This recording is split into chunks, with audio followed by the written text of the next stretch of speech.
Let's have the summary of the book of Ezekiel. So, sino nga ba si Ezekiel? I have learned that he was a priest and a prophet. And alam nyo guys, nung nabasa ko tong Ezekiel, ang dami din palang magagandang messages or contents tong book na to. Because when I read the Bible, tapos ang ginagamit ko is yung phone ko, which is the Bible app, there's a feature there that you can highlight the important notes that you want to remember. So, when I finished reading Ezekiel, tapos I reviewed the highlighted parts, alam nyo, I was shocked. Kasi ang dami pala. Super dami that I can't elaborate. I can't share in a single video. So,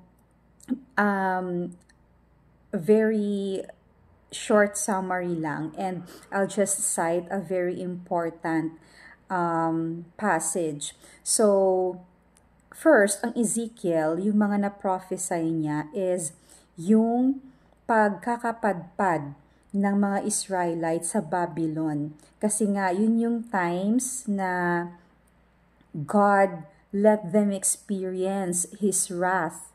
Kasi dahil sa mga transgressions and iniquities ng Israelites. So, pinaranas niya yung wrath niya sa chosen people niya, and then hinayaan niya na maging captive yung mga Israelites ng ibang mga kaharian. But then, God had them returned naman sa promised land, sa Jerusalem. And na-prophesy din yun ni Ezekiel.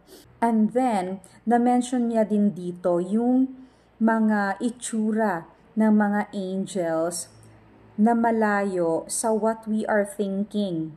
When he described it, sabi niya like there are 4 heads, na yung isa is man, head ng man, yung isa is head ng lion, yung isa is head ng ox, and yung isa ay head ng eagle. He also mentioned about living creatures na parang rings. Madami din siyang heads, like 4 heads ata. Yun yung mga kinds ng angels. And then, he also described the throne of God sa heaven.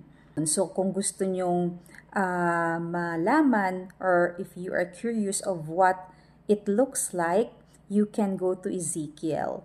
And then, one of the messages that lingers talaga sa akin ay yung Ezekiel 18 verses 21 to 22. Because I think this is a gift for all of us. This message is a gift from God. Tignan nyo dito. But if a wicked person turns away from all his sins that he has committed and keeps all my statutes and does what is just and right, he shall surely live. He shall not die. None of the transgressions that he has committed shall be remembered against him. For the righteousness that he has done, he shall live. So, di ba sabi ko na I think it's a gift for all of us kasi lahat naman tayo ay naging wicked or naging unrighteous, di ba, sa buhay natin. And he is saying here that when you change, when you repent, you change yourself, hindi na niya maiisip or isi-zero out na niya yung mga bad things na ginawa natin in the past. Diba? Sinabi pa dito that none of the transgressions that he has committed shall be remembered against him. So kung ikaw ay kunwari may taong nagkasala sa iyo or may alam ka na taong nagkasala and you tend to always remind him of what he has done or what she has done, it's not good. It's opposite to what God wants. Diba? Kung si God nga ay napapatawad yung mga lahat ng kasalanan natin, kasi sinabi niya dito, lahat ng transgressions, lahat ng sins natin, lahat ng iniquities, kahit ano pa yan, pag nagbago ka, mawawala na yon. Kumbaga, acquitted ka na, mazi-zero out na niya yon. So, kung si God ay nagpapatawad, God na yon ha, pero nagpapatawad pa siya, how much more tayong mga tao na human beings lang, 'di ba? So, kung ikaw ay, let's say, may taong nagkasala sa'yo, or may alam ka na taong nagkasala, do not remind him of those sins that he has done. And ikaw, you ought to forgive him. And that is definitely what God wants.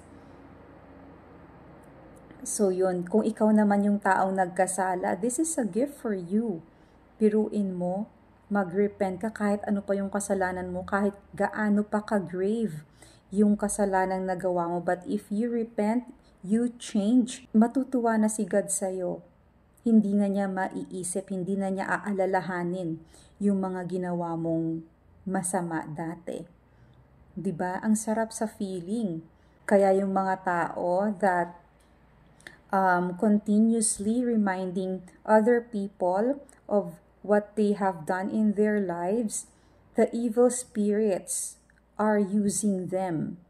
Hindi si God ang nagbigay ng idea sa kanila na gawin yan.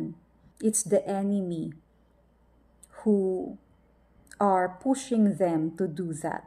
So I hope that you will be reminded by this passage if ever that you experience such things.